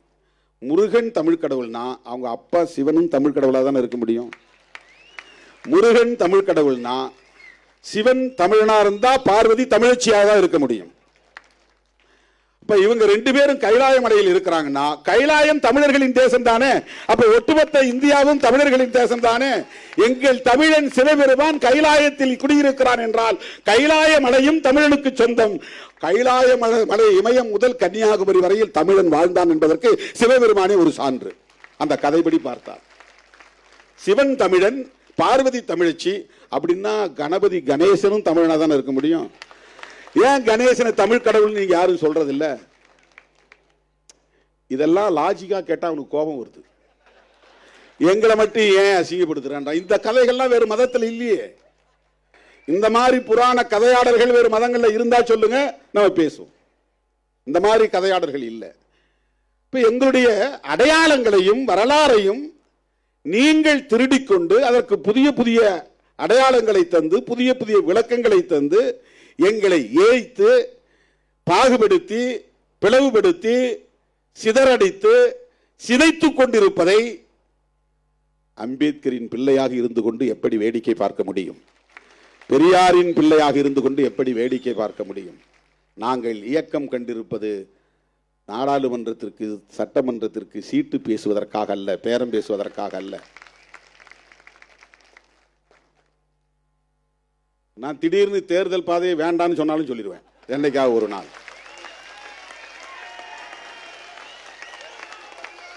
அந்த நிலைப்பாட்டை ஏற்றுக்கொண்டு என்னோடு வரக்கூடியவங்க வாங்கன்னு நான் பாட்டு போயிட்டே இருப்பேன். இவனுங்க நம்மளை சராசரியா எடை போடுறானுங்க. இந்த சீட்டுக்காக, இந்த நோட்டுக்காக, இந்த பிளாஸ்டிக் சேர், இவங்களுடைய புத்தி அவ்வளவுதான். நான் தரையில உட்கார்ந்து இருந்தாலும் பிளாஸ்டிக் சேர்ல உட்கார்ந்து இருந்தாலும் சோஃபால இருந்தாலும் எல்லாம் ஒண்ணுன்னு நினைக்கிறவன். அது ஒரு பெரிய விஷயமே கிடையாது. சோஃபால உட்கார்ந்து இருந்தா தான் பெரிய கெத்து, தரையில உட்கார்ந்து இருந்தா சாதாரணம் அப்படிலாம் ஒன்றும் கிடையாது. ஏன்னா அவனுக்கு அப்படி ஒரு மதிப்பீடு வச்சிருக்கிறான். எனக்கு அந்த மதிப்பீடுகள் கிடையாது. தோழர்களே, அரசமைப்பு சட்டத்தில் இந்து மதம் அரச மதமாக ஏற்கப்படவில்லை என்பது முக்கியமான ஒரு செய்தி. அதனால்தான் இந்திய அரசமைப்பு சட்டம் ஒரு செக்யூலர் சட்டம், அது மதசார்பற்ற கருத்தை கொண்ட ஒரு சட்டம். பல நாடுகளின் சட்டங்களை எல்லாம் சேர்த்து அதில் ஒன்னா கலந்து ஒரு பெரிய சட்டமா அம்பேத்கர் எழுதிட்டாரு, அவர் என்ன எழுதிட்டாரு அப்படின்னு பல பேர் நினைக்கிறான். அப்படி கிடையாது. அந்த இடத்துல அவர் இல்லைன்னா வேற மாதிரி போயிருக்கும். இந்த நாட்டினுடைய தலையெழுத்து, தலையெழுத்துனா தலையாய எழுத்து, தலையாய எழுத்துன்னா அரசமைப்பு சட்டம் தான் தலையெழுத்து, அதுதான் தலையாய எழுத்து, அதுதான் பிரைமரி ஆக்ட், அதுதான் உண்மையான தலையெழுத்து. இந்த தலையில கபாலத்தில் எழுதுற எழுத்து இல்ல. தலையெழுத்துனா தலையாய எழுத்து, பிரைமரி ஆக்ட். நீ எத்தனை சட்டம் வேணாலும் கொண்டு வரலாம், அந்த சட்டத்தினுடைய பேசிக் ஃபேக்டர்ஸ், அடிப்படை கூறுகளில் கை வைக்க கூடாது. ஆனால் பிஜேபி ஆட்சிக்கு வந்த 11 ஆண்டுகளாக அவர்கள் செய்கிற முக்கியமான வேலையே அரசமைப்பு சட்டத்தின் அடிப்படை கூறுகளில் கை வைப்பதுதான். எப்படி இதை வேடிக்கை பார்த்துக் கொண்டிருக்க முடியும்? அரசமைப்பு சட்டத்திற்கே ஆப்பு வைக்கிற வேலையை செய்து கொண்டிருக்கிறார்கள். அம்பேத்கர் ஜெயந்தி கொண்டாடுவார்கள், அம்பேத்கருக்கு சிலை எழுப்புவார்கள், அவர் காலடியை தொட்டு வணங்குவார்கள். ஆனால் அவரால் வகுத்தளிக்க பெற்ற அரசமைப்பு சட்டத்தை காலி செய்து கொண்டிருக்கிறார்கள், நீர்த்து போக செய்து கொண்டிருக்கிறார்கள். இதை புரிந்து கொள்ள வேண்டுமானால் உனக்கு அம்பேத்கர் கண்ணாடி வேண்டும், பெரியார் கண்ணாடி வேண்டும். பெரியார் அம்பேத்கரையே ஒரு இடத்துல விமர்சிக்கிறார். அம்பேத்கர் இறந்தபோது பெரியார் சொன்னதாக ஒரு தகவல் என்னன்னா, புத்தர், இயேசு, நபி போன்றவர்களின் வரிசையில் வைத்து வணங்குவதற்குரியவர் அம்பேத்கர் என்று பெரியார் பெருமிதம் பொங்கச் சொன்னார் என்று தகவல். அந்த வரிசையில் அம்பேத்கரை வைக்கிற அளவுக்கு அம்பேத்கர் மேல பெரியாருக்கு ஒரு மரியாதை இருந்துச்சு. அந்த பெரியார் அம்பேத்கர் எழுதிய அரசமைப்பு சட்டத்தை கொளுத்துவோம் என்று சொல்ல நேர்ந்தது. அந்த போராட்டமே நடத்தினார். ஏன் நடத்தினார்னா அம்பேத்கர் மேல இருந்த வெறுப்பு இல்லை, ரெண்டு பேரும் அவ்வளவு திக்கஸ்ட் ஃப்ரெண்ட்ஸுங்க. தமிழ்நாட்டுக்கு வந்தால் பெரியாரை கட்டாயம் அம்பேத்கர் சந்திப்பார். அம்பேத்கர் விடுத்த அழைப்பை ஏற்று பெரியார் இங்கிருந்து கிளம்பி மியான்மர் போனார், பர்மாவுக்கு போனார். அன்னைக்கு அம்பேத்கருக்கு விடுத்த அழைப்பை ஏற்று வாங்க, நான் இது மாதிரி அவர் பர்மாவுக்கு போகிறேன், ஒரு புத்திஸ்ட் கான்ஃபரன்ஸ், நீங்களும் அதில் வந்து கலந்துக்கணும். இங்கிருந்து புறப்பட்டு போனார். அவரோட ராஜாராம் போனார். அன்றைய சபாநாயகர் ராஜாராம் பெரியாருக்கு துணையாக இருந்தவர். அவரோட போனார். அங்கே போய் ரெண்டு பேரும் சந்தித்து கொண்டார்கள். அந்த அளவுக்கு திக்கஸ்ட் ஃப்ரெண்ட்ஸ். பெரியார் என்ன சொன்னார்னா, அரசமைப்பு சட்டம் எல்லா மதங்களுக்கும் சுதந்திரம் தருகிறது, அவர்களின் கருத்தை நம்பிக்கையை பரப்புவதற்கு உரிமை தருகிறது. அப்படி தருவதன் மூலம் இந்து மதத்திற்கும் அந்த சுதந்திரம் அந்த உரிமை கிடைக்கிறது. எனவே அவர்கள் திரும்ப திரும்ப மூட நம்பிக்கைகளை பரப்புவதற்கு அரசமைப்பு சட்டமே இடம் கொடுக்கிறது. அந்த பிரிவை நான் கொளுத்துகிறேன். எவ்வளவு நுட்பமாக இருக்கிறார் பாருங்கள். பெரியார் அம்பேத்கரை போல பல்கலைக்கழகங்களில் சென்று படித்தவர் அல்ல. அரசமைப்பு சட்டத்தில் ஒவ்வொரு ஆர்டிக்கிள், ஒவ்வொரு உறுப்பும் என்ன சொல்லுகிறது என்பதை பார்க்கிற போது அந்த அரசமைப்பு சட்டம் ஒவ்வொரு மதத்திற்கும் சுதந்திரம் தருகிறது. நீ வந்து பிரச்சாரம் பண்ணிக்கலாம், உன் கருத்தை பரப்பிக்கலாம், நீ எப்படி வேணாலும் நம்பலாம், எந்த பிலீஃபும் உனக்கு இருக்கலாம், அதை இந்த கான்ஸ்டிடியூஷன் அனுமதிக்கிறது. அதுதான் கான்ஸ்டிடியூஷனில் இருக்கிற முக்கியமான ஒரு செய்தி. அதை எதிர்த்து பெரியார் போர்க்குரல் எழுப்புகிறார். அதற்காக அரசமைப்பு சட்டத்தை கொளுத்துகிற போராட்டத்தை நடத்தினார். அம்பேத்கர் மனுஸ்மிருதியை எரித்தார். மனுஸ்மிருதிக்கு ஆல்டர்னேட் தான் கான்ஸ்டிடியூஷன் ஆஃப் இந்தியா. அன்னைக்கு உருவான மனுஸ்மிருதி தான் இன்னைக்கு இருக்கிற இந்தியாவை உருவாக்கி இருக்கு. இப்ப நாம பார்க்கிற discriminatory India which is made by Manusmriti. மனுஸ்மிருதியால் உருவாக்கப்பட்ட இந்தியா தான் நாம் இருக்கிற இந்தியா. அதை தகர்ப்பதற்காக புரட்சியாளர் அம்பேத்கரால் உருவாக்கப்பட்டதுதான் அரசமைப்பு சட்டம். அதை ரீப்ளேஸ் பண்றது. மனுஸ்மிருதிக்கு பதிலா அன்னைக்கு கோட் ஆஃப் மனு என்பவர் எழுதிய சட்டம் இந்தியாவை இப்படிப்பட்ட நிலைமைக்கு ஆளாக்கியது. நான் எழுதுகிற சட்டம் புதிய இந்தியாவை உருவாக்கும், மாடர்ன் இந்தியா. அந்த புதிய இந்தியாவிலே பாகுபாடு இல்லாமல் இருக்க வேண்டுமானால் இந்து மதம் அரசமைப்பு சட்டமாக இருக்க முடியாது. ஆகவே இந்த சட்டம் செக்யூலர். அதுதான் ரொம்ப முக்கியமானது. இதுதான் அவர்களுக்கு கண்ணை உறுத்துகிறது. கண்ணிலே விழுந்த தூசி போல உறுத்தி கொண்டிருக்கிறது. இந்த சட்டத்தை நேரடியாக தூக்கி எறிய முடியவில்லை. புரட்சியாளர் அம்பேத்கர் அவர்களை நேரடியாக விமர்சிக்க முடியவில்லை. புரட்சியாளர் அம்பேத்கருக்கு எதிரான அரசியலை பேச முடியவில்லை. முஸ்லிம்களும் கிறிஸ்தவர்களும் இந்த ஏழை எளிய தலித் மக்களை ஏமாற்றி மதமாற்றம் செய்கிறார்கள் என்று சொல்லுகிறார்கள். எப்படி ஒருத்தனை ஏமாற்றி மதம் மாற்ற முடியும்? இந்த வன்கொடுமைகளை தாங்கிக் கொள்ள முடியாதவர்கள் அவர்களாக போய் மதம் மாறினார்கள். இந்தியாவுக்குள்ளே இருக்கிற முஸ்லீம்கள் எல்லாம் ஒரு காலத்தில் இப்படிப்பட்ட வன்கொடுமைகளுக்கு ஆளான முன்னோரின் வாரிசுகள். வெவ்வேறு சாதியில் இருந்திருக்கலாம். இங்கே பிசின்னு இருக்கிறது அவர் சொன்ன மாதிரி, மிஸ்டர் டாக்டர் KS சலம் அவர்கள் சொன்ன மாதிரி, இங்கே பிசின்னு சொல்கிறவன் இன்னொரு ஸ்டேட்டில் ஷெட்யூல் காஸ்ட். அடிப்படையில் எல்லாம் டிராவிடியன்ஸ், அவன் பார்வையில் எல்லாம் சூத்ராஸ். ஆகவே அவங்களுக்கு கொடுமைகள் இருந்தது. சாதி கொடுமை என்பது SC STக்கு மட்டுமே எதிரானது அல்ல, ஒவ்வொரு சாதிக்கும் எதிரானதுதான் சாதிய கட்டமைப்பு. சாதி ஒழிப்பு என்பது SC ST மக்களுக்கான கோரிக்கை அல்ல, சகோதரத்துவத்தை விரும்புகிற ஒவ்வொருவரின் கோரிக்கை இது. ஜனநாயகத்தை மதிக்கிற ஒவ்வொருவரின் கோரிக்கை இது. சமத்துவத்தை விரும்புகிற ஒவ்வொருவரின் கோரிக்கை. அதனால்தான் தன்னியல்பா அண்ணன் சத்யராஜ் இங்க சொன்னாரு, சாதி ஒழிப்பே தமிழ் தேசியம். நான் 1990களில் எழுதின பல முழக்கங்களில் இது ஒன்று, சாதி ஒழிப்பே மக்கள் விடுதலை. அதன் பிறகு துண்டறிக்கைகளில் சாதி ஒழிப்பே தமிழ் தேச மக்கள் விடுதலை அப்படின்னு அடிச்சிருப்பேன். அதெல்லாம் பழைய துண்டறிக்கைகளை பார்த்தீங்கன்னா தெரியும். இதெல்லாம் 90, 91, 92. அப்போல்லாம் நீங்கள் யாரும் இங்கே இருக்கிறவங்க கட்சிக்கு வந்திருக்க மாட்டாங்க, ஒரு சில பேரை தவிர. மதுரையிலிருந்து வந்த தோழர்களுக்கு தெரியும், துண்டறிக்கைகள் எடுத்து பார்த்தா தெரியும். சாதி ஒழிப்பே மக்கள் விடுதலை, இதுதான் நம்முடைய இந்த இயக்கத்தை நான் தொடங்கிய போது, தேர்தல் அரசியலில் ஈடுபடாத போது நான் முன்வைத்த முதல் முழக்கமே இதுதான். இன்னைக்கு தன்னியல்பா அண்ணன் அதை பேசுறாருன்னா அவரு இடதுசாரி சிந்தனையாளராக இருக்கிறார், பெரியாரியவாதியாக இருக்கிறார். அதனால் அவருக்கு தன்னியல்பாக இது வருகிறது. இங்கே தமிழ் தேசியம் பேசுகிறவர்கள் யாராவது சாதி ஒழிப்பை பற்றி பேசுகிறார்களா? அதை விட பெரிய அபத்தம் என்னவென்றால், பெரியாரை எதிர்த்து தமிழ் தேசியம் கட்டுகிறார்கள். தமிழ் தேசியத்தின் உண்மையான எதிரி யார் என்பதை கூட உங்களால் அடையாளம் காண முடியவில்லை என்கிற போது நீங்கள் எப்படி தமிழ் தேசியத்திற்கு ஆதரவான சக்தியாக இருக்க முடியும்?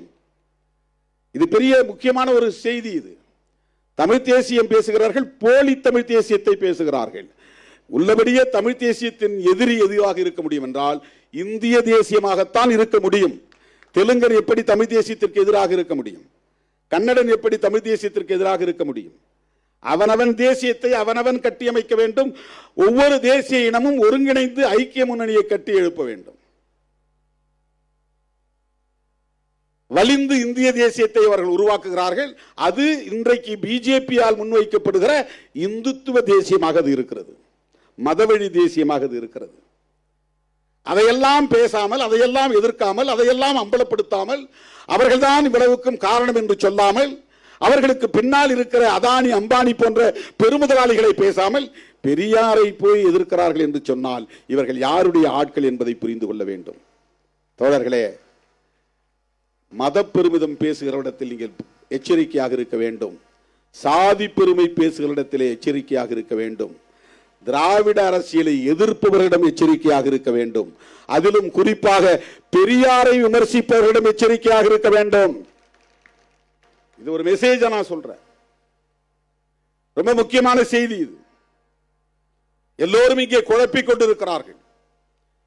கருத்தியல் அடிப்படையில் நமக்கு ஒரு தெளிவு தேவை, நமக்கு ஒரு தொலைநோக்கு பார்வை தேவை. அதிமுக வெறும் அரசியல் ஆதாயம் கருதி இன்றைக்கு பாரதிய ஜனதாவோடு சேர்ந்து கொண்டு நியாயப்படுத்தி பேசிக் கொண்டிருக்கிறார்கள்.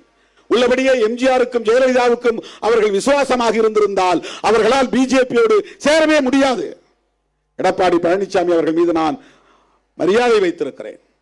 நீங்கள் மிகப்பெரிய வரலாற்று பிழையை செய்கிறீர்கள்.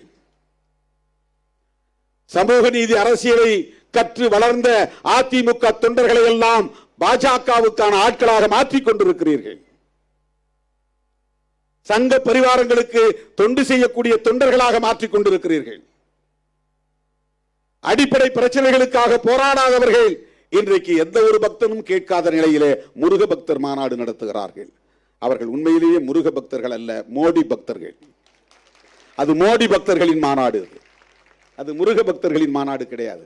முருக பக்தர் மாநாடு நாமளும் போயிருக்கணும்ல, நாமெல்லாம் முருக பக்தர்கள் தானே. நாம அவரை கடவுளா நினைக்கிறனால நம்முடைய முன்னோரா நினைக்கிறோம் இல்ல. தமிழ் முன்னோர்களில் அவரும் ஒருவர் என்பதுதானே நமக்கு சங்க இலக்கியம் சொல்லுகிறது. குறிஞ்சி திணையின் தலைவர் தானே. அவர்கள் என்ன சதித்திட்டம் தீட்டி வருகிறார்கள் என்பது அதிமுக தலைவர்களுக்கு தெரியாதா? RSS நிகழ்ச்சியிலே போய் கலந்து கொள்ளக்கூடிய அளவுக்கு எப்படி நீங்கள் நீர்த்து போனீர்கள்? முருகபக்தர் மாநாட்டிலே போய் அமர்ந்திருக்கிற போது அண்ணாவை இழிவுபடுத்தி வீடியோ ஒளிபரப்புகிறார்களே, அதையெல்லாம் எப்படி உங்களால் வேடிக்கை பார்க்க முடிகிறது? இது எங்கே போய் முடியும்? நாங்க திமுக கூட்டணியில் இருக்கிறதால தான் இப்படி பேசுறீங்க சொல்றீங்க. கிடையாது. அதிமுகவையும் ஒரு திராவிட இயக்கம் என்று நம்புவதால் இதை பேசுகிறோம்.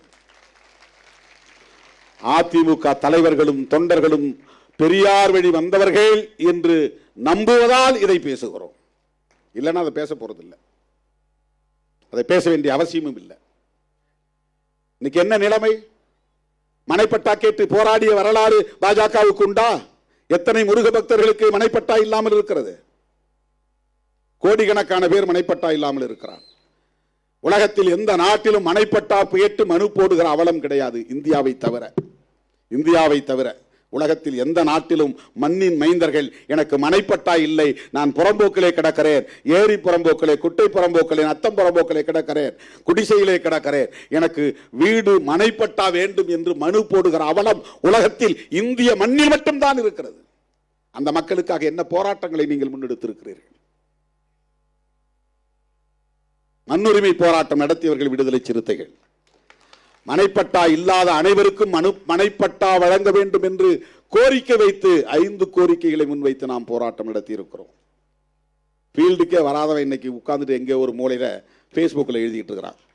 அவனுக்கு ஃபீல்டு எக்ஸ்பீரியன்ஸ்னா என்னன்னே தெரியாது. 1 கிலோமீட்டர் தூரம் அவன் பயணித்தாதான் தெரியும் இந்த சாதி இறுக்கம் நிறைந்த சமூக கட்டமைப்பிலே பாயிண்ட் டு பாயிண்ட் டிராவல் பண்றது எவ்வளவு பெரிய ஸ்ட்ரகிள்ங்கிறது அவனுக்கு தெரியாது. ஒரு கொடியேற்றுவது என்பது எவ்வளவு பெரிய யுத்தம் என்பது களத்தில் நிற்கிற நமக்குத்தான் தெரியும். இந்த மக்களுக்கான பிரச்சனைகளை வெளிச்சம் போட்டு அம்பலப்படுத்தியது இந்த இயக்கம். அதெல்லாம் யாரும் புரிந்து கொள்ள முடியாது. சோசியல் மீடியாவில் கண்டவெல்லாம் கண்டதை எழுதுறான். நான் அவர்களுக்காக பேசவில்லை. என்னை பின்பற்றக்கூடிய உங்களுக்கு ஒவ்வொரு தளத்திலும் ஒவ்வொரு களத்திலும் கொள்கை அடிப்படையிலான புரிதல் தேவை. கொள்கை அடிப்படையிலான புரிதல் தேவை. அவன் சொல்ற மாதிரி ஏதோ டிஎம்கே விட இவங்க டைப் ஆயிட்டாங்க, அதனால தான் இப்படி ஏடிஎம்கே பக்கம் போகாம இருக்கிறாங்க அப்படின்னு இந்த கட்சியின் தொண்டன் புரிந்து கொள்ளக்கூடாது. இந்த கட்சியின் தலைவர்கள் புரிந்து கொள்ளக்கூடாது, தவறாக புரிந்து கொள்ளக்கூடாது. இதை சொல்றதுக்கே ஒரு போல்ட்னஸ் வேணும். நாங்கள் இவங்களோட சேர மாட்டோம், இவங்களோட சேர மாட்டோம், இவங்களோட நாங்கள் டிராவல் பண்ணுவோம், தொடர்ந்து டிராவல் பண்ணுவோம் அப்படிங்கிறது அதுக்கு ஒரு கட்ஸ் வேணும். வேற யாராவது சொல்ல சொல்லுங்க பார்ப்போம். அரசியல் களத்தில் எங்களுக்கு ஏற்படுகிற இழப்புகளை பற்றி நாங்கள் கவலைப்படவில்லை. தேர்தல் இழப்புகளை பற்றி, தற்காலிக இழப்புகளை பற்றி, கருத்தியல் ரீதியாக இந்த மண்ணை பண்படுத்திய தலைவர்கள், பெரியார் உள்ளிட்ட தலைவர்கள் இன்றைக்கு விமர்சிக்கப்படுவதை, அவர்களுக்கு எதிரான அரசியல் பேசப்படுவதை அதிமுக போன்ற கட்சிகள் எப்படி வேடிக்கை பார்க்கிறது? இன்றைக்கும் தோழமையோடு தான் இதை நான் சுட்டி காட்டுகிறேன். அதிமுகவை இன்றைக்கும் ஒரு திராவிட இயக்கமாக நம்புவதால், ஒரு தோழமை இயக்கம் என்று கருதி இதை நான் முன்வைக்கிறேன். ஜெயலலிதா அம்மையார் பார்ப்பன சமூகத்தில் பிறந்தவர்தான். அவர் வெறும் தேர்தலுக்கான பிரச்சாரமாக செய்யவில்லை, உளப்பூர்வமாக சொன்னார். பாஜகவிடம் நாங்கள் ஏமாந்து விட்டோம், மோடியிடம் நாங்கள் இனி எந்த காலத்திலும் உறவு வைத்துக் கொள்ள மாட்டோம். அவர் சொன்ன வாக்குறுதியை நிறைவேற்ற வேண்டாமா? ஜெயலலிதா அவர்களின் வழிவந்தவர்கள். RSS இயக்கத்தை எச்சரித்தவர் எம்ஜிஆர். அவர் தமிழ் மண்ணை சார்ந்த எந்த சாதியிலும் பிறக்காதவர். இந்த சாதியில் நான் ஓபிசி அல்லது எம்பிசி அல்லது ஷெட்யூல் காஸ்ட் அப்படின்னு சொல்லக்கூடிய எந்த பட்டியலுக்குள்ளும் வராதவர் எம்ஜிஆர். ஆனால் அவருக்கு இந்த மண்ணின் மீது அக்கறை இருந்தது, இந்த மக்களின் மீது அக்கறை இருந்தது. பெரியார் பேசிய சமூக நீதி அரசியலில் நம்பிக்கை இருந்தது. பெரியார் கொண்டு வந்த எழுத்து சீர்திருத்தத்தை சட்டப்பூர்வமாக்கினார். பெரியார் நூற்றாண்டு விழாவை சிறப்பாக கொண்டாடினார். அந்த எம்ஜிஆர் RSS காரர்களை எச்சரித்தாரா இல்லையா? விமர்சித்தாரா இல்லையா? இன்றைக்கு அவர்கள் எதற்காக இந்த மாநாட்டை நடத்தினார்கள்? என்ன கோரிக்கையை முருக பக்தர்கள் வைத்தார்கள்? மதத்தின் பெயரால் மக்களை பிளவுபடுத்துகிறார்கள். இந்துக்கள் அல்லாதவர்கள் என்கிற பெயரிலே இங்கே சமூக பிளவினையை உருவாக்க பார்க்கிறார்கள். ஒரு காலத்தில் தேச பிரிவினை என்கிற கருத்து இருந்தது. இன்றைக்கு சமூக பிரிவினைவாதம் என்பது இங்கே நடக்கிறது. சமூக பிளவினைவாதம் நடக்கிறது. இதை செய்யக்கூடிய அரசியல் தான் சங் பரிவார் அரசியல். இதுதான் இந்துத்துவா. சிவபெருமானை பற்றி பேசுவதோ மகாவிஷ்ணுவை பற்றி பேசுவதோ அல்ல இந்துத்துவா. அது ஹிந்துயிசம், இது Hindutva. Hinduism is entirely different from Hindutva. Hindutva is an agenda of Sangh Parivars. Hinduism அப்படிங்கிறது மக்களுடைய நம்பிக்கை, அது ஒரு நம்பிக்கை, அது ஒரு பிலீஃப். Hinduism. இந்துத்துவா என்பது சங் பரிவார்களின் செயல் திட்டம். அது அதுல ஒன்று கான்ஸ்டிடியூஷனை தூக்கி எறிவது, ஸ்டேட் ரிலீஜனை டிக்ளேர் செய்வது, இந்தியா அல்லது பாரத் என்கிற பெயரை மாற்றி இந்துஸ்தான் அல்லது இந்து ராஷ்டிரா என்று டிக்ளேர் செய்வது. இதெல்லாம் நடந்தா என்ன ஆகும்? 2000 வருஷங்களுக்கு பின்னால் மீண்டும் இந்தியா போகும். 2000 வருஷங்களுக்கு முன்னால் எப்படி இந்தியா இருந்ததோ அப்படித்தான் இந்தியா போகும். அதை தடுக்க வேண்டிய தேவை இருப்பதனால் சங் பரிவார்களிடம் எச்சரிக்கையாக இருங்கள் என்று சொல்லுகிறோம். அதனால்தான் அந்த கருத்துள்ள இடதுசாரி சக்திகளோடு நாம் கைகோர்த்து நிற்கிறோம். திமுக உள்ளிட்ட மதசார்பற்ற முற்போக்கு கூட்டணி. அந்த கூட்டணிக்கு பேர் கலைஞர் எப்படி வச்சிருக்காரு பாருங்க, மதசார்பற்ற முற்போக்கு கூட்டணி. ஜனதான்னு ஒரு கட்சி, ஒரு கூட்டணி உருவாச்சு காங்கிரஸை வீழ்த்துவதற்காக. ஆல் இண்டியா லெவல்ல ஜனதான்னா மக்கள் அணின்னு பேரு. அந்த ஜனதாவில் ஒரு இயக்கமா இருந்தது ஜனசங்கம், மக்கள் சங்கம். அதுதான் பிற்காலத்தில் பாரதிய ஜனதான் மாறிச்சு. அதிலிருந்து பிரிஞ்சு வந்தவங்கல்ல ஜனதா தள், அதுல விபி சிங் ஒரு முக்கியமான தலைவர். அந்த ஜனதா தள் பிரியும் போது தேவகவுடா போன்ற தலைவர்கள்லாம் ஜனதா தள் செக்யூலர் அப்படின்னு பேர் வச்சாங்க. தலைவர்கள் நமக்கு முன்னர் இருந்த தலைவர்களை எப்படி இந்த செக்யூலரிசத்தின் மீது ஒரு ஈடுபாடு கொண்டிருக்கிறார்கள், கருத்து ஊன்றி தலைப்பை கூட, ஒரு இயக்கத்தின் தலைப்பில் கூட செக்யூலர் அப்படிங்கிற ஒரு பெயரை வச்சிருக்காங்க பாருங்க. Janata Dal United, Janata Dal secular. செக்யூலரிசம்ங்கிறது நீண்ட நாட்களாக அரசியல் புழக்கத்தில் இருந்து வருகிறது. அதற்கு என்ன காரணம் என்றால், வளர்ந்து வருகிற போதே பாரதிய ஜனதா எப்படிப்பட்ட அரசியலை முன்னெடுக்கும் என்பதை தொலைநோக்கு பார்வையில் புரிந்து கொண்டு முன்னுணர்ந்து தலைவர்கள் அப்படி பெயரை வைத்திருக்கிறார்கள். திமுக உருவாக்கிய அணிதான், நாமும் அதில் இடம்பெற்றிருக்கிறோம். அந்த அணியின் தலைப்பே, பெயரே மதசார்பற்ற முற்போக்கு கூட்டணி. இது லோக்கல்ல, ஸ்டேட், மாநில அளவிலான சட்டமன்ற தேர்தலுக்கு உருவான அணிதானே. இங்க என்ன செக்யூலர் ஃப்ரண்ட் தேவையில்லையே அப்படின்னு சொல்லலாம்.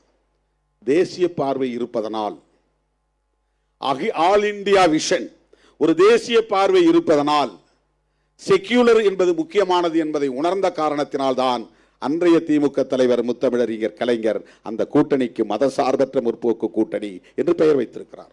நாம் அதெல்லாம் இணைஞ்சு இயங்குவதற்கு இதுவெல்லாம் ஒரு காரணம். இப்படிலாம் தான் ஐடியாலஜிக்கலாக நாம் இணைஞ்சு நிற்கிறோம். இன்னைக்கு ஐயா 83 வயது, டாக்டர் காயல் மௌலானா காயல்பட்டினத்திலிருந்து வந்திருக்கிறார். விடுதலை சிறுத்தைகள் கட்சியில் இன்னைக்கு இணைந்து விட்டார். கிட்டத்தட்ட 50-60 ஆண்டுகள் அதிமுகவிலே பயணம் செய்த பெரியவர், மூத்தவர், ஒரு இஸ்லாமியர். He joined in our party today. He traveled more than 50 years in ADMK, Dravidian politics. ஏன் அவர் நம்மகிட்ட இணைச்சிருக்கு? செக்யூலர், மதசார்பின்மை என்கிற அரசியல் தான். ஏடிஎம்கே அதை பொருட்படுத்தாமல் வெறும் அரசியல் ஆதாயத்திற்காக, தற்காப்புக்காக பிஜேபியோடு கூட்டணி வைத்திருப்பதை அவரால் சகித்துக் கொள்ள முடியவில்லை. அவர் எம்ஜிஆரோடும் ஜெயலலிதாவோடும் அரசியல் செய்தவர் என்பதால். அந்த கட்சியில் அவர் ஒரு பாப்புலர் லீடரா இல்லாமல் இருக்கலாம், ஒரு நபரா இருந்தாலும், சாதாரணமான ஒரு பொறுப்பிலே இருந்தாலும், ஐடியாலஜிக்கலா அவர் இங்க கன்வின்ஸ் ஆகி நம்மோடு இணைந்திருக்கிறார். நான் திருச்சிராப்பள்ளியில் சொன்னதை போல மறுபடியும் சொல்ல விரும்புகிறேன். தமிழ்நாட்டு அரசியலை நாம் கூர்மைப்படுத்துகிறோம், கருத்தியல் அடிப்படையில் கூர்மைப்படுத்துகிறோம். சனாதன சக்திகளா, விடுதலை சிறுத்தைகளா என்பதுதான் தமிழ்நாட்டு அரசியல்.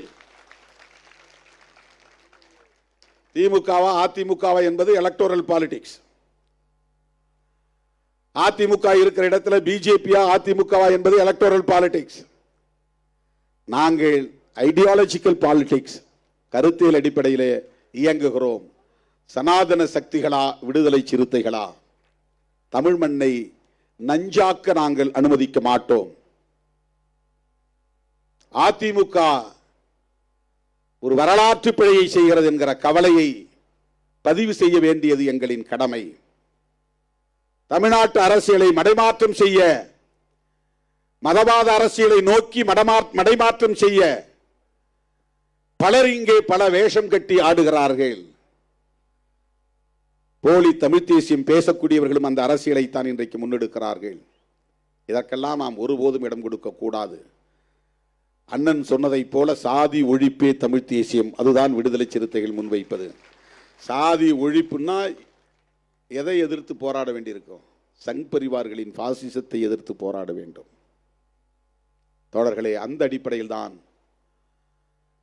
விருதுகள் வழங்கும் விழாவுக்கு இன்றைக்கு நாம் தேர்வு செய்திருக்கிற இந்த சான்றோர் பெருமக்கள். அண்ணன் வைத்திலிங்கம் அவர்கள் இங்கே இல்லை. அவர் இருந்தால் ஒரு கோரிக்கை வைக்க நான் எண்ணி இருந்தேன். இருந்தாலும் இங்கே சொல்ல விரும்புகிறேன். புதுச்சேரியில் அடுத்து சட்டமன்ற தேர்தல் முடிந்ததும் நிச்சயம் நம்முடைய கூட்டணி அங்கே ஆட்சி அமைக்கும். இந்தியா கூட்டணி விடுதலை சிறுத்தைகளும் இடம்பெறப் போகிற கூட்டணி.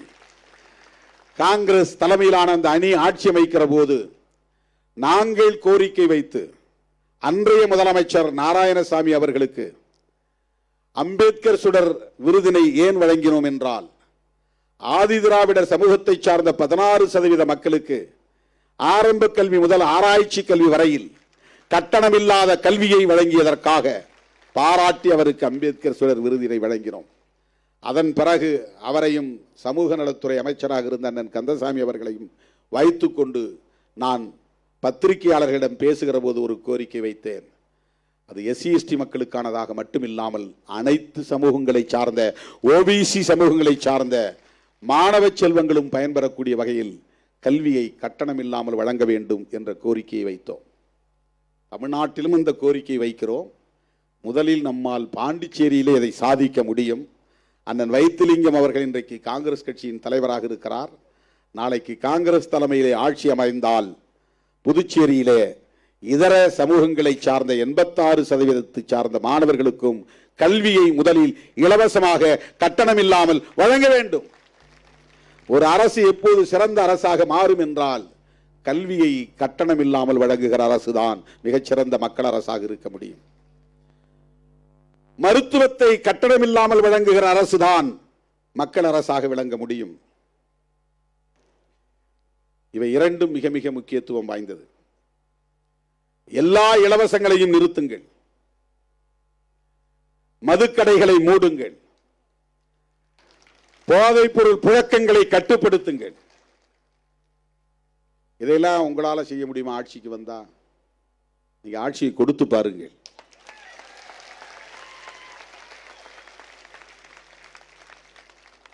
மற்றவங்க மாதிரி நானூறு ரவுடின்னு நாங்க பேச வரல. சார் சார் என்னையை ஏத்துங்க, நானூறு ரவுடி தான். சார் சார் என்னையை ஏத்துங்க, நானூறு ரவுடி தான். ஏன்னா சொல்றது எல்லாருக்கும் எளிது, செய்ய முடியுமான்னு ஒரு கேள்வி வரும்.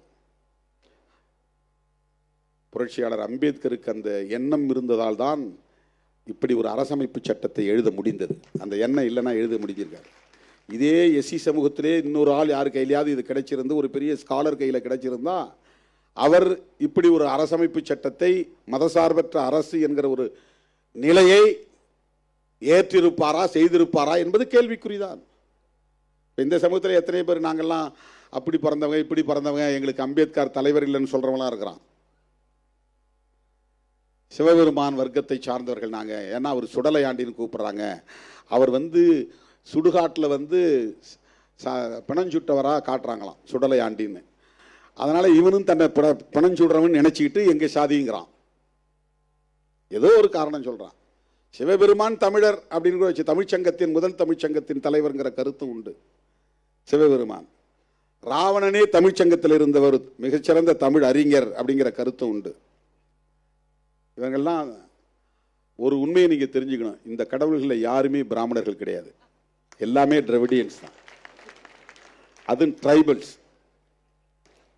சிவபெருமான் ஒரு ட்ரைபு, முருகனே ஒரு ட்ரைபு. அதனால தான் வள்ளியை கல்யாணம் பண்ணிக்கிட்டாரு.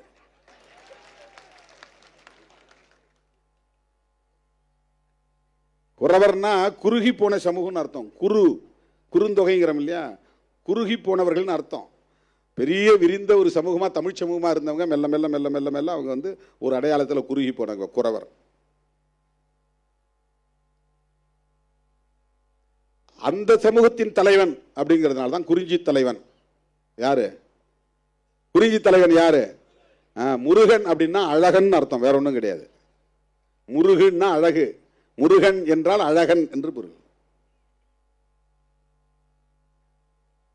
பிராமணர் சமூகத்திலிருந்து ஒரே ஒரு கடவுள் கூட கிடையாது. அந்த காலத்தில் வேதிக் மதத்தில் இருந்துச்சா என்ன நமக்கு தெரியல. இவங்க யாரும் கிருஷ்ணன் கூட அவங்க கடவுள்னு கிளைம் பண்ண முடியாது. பரசுராமரை தான் பிராமணர்ன்றாங்க. அவர் ஒரு ரிஷி. அவருக்கு எங்கேயும் கோயில் இருக்கிறதா நமக்கு தெரியல. பிரம்மனுக்கு கூட பெருசா எங்கேயும் கோயில் இருக்கிற மாதிரி தெரியல. சிவனுக்கு இருக்கும், திருமாலுக்கு இருக்கும், அப்புறம் முருகனுக்கு இருக்கும், விநாயகருக்கு இருக்கும்.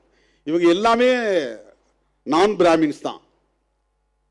இப்ப நம்ம அதுக்குள்ள போக வேண்டாம், அது அல்ல நம்முடைய நோக்கம்.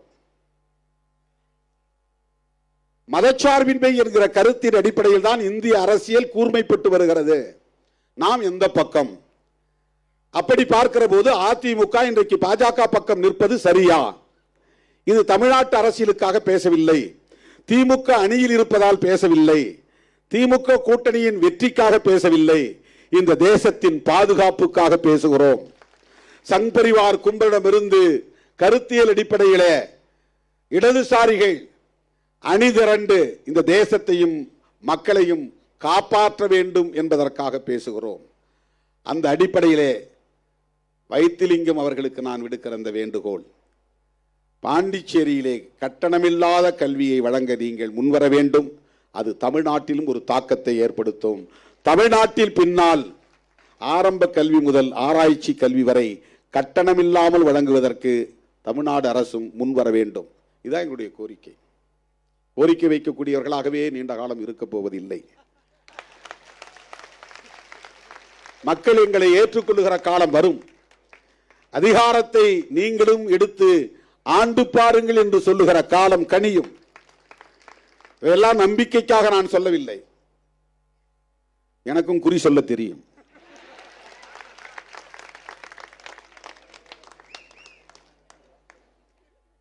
சிறுத்தைகள் ஒரு நாள் ஆளும் சக்தியாக பரிணமிப்பார்கள் என்கிற நம்பிக்கை உண்டு.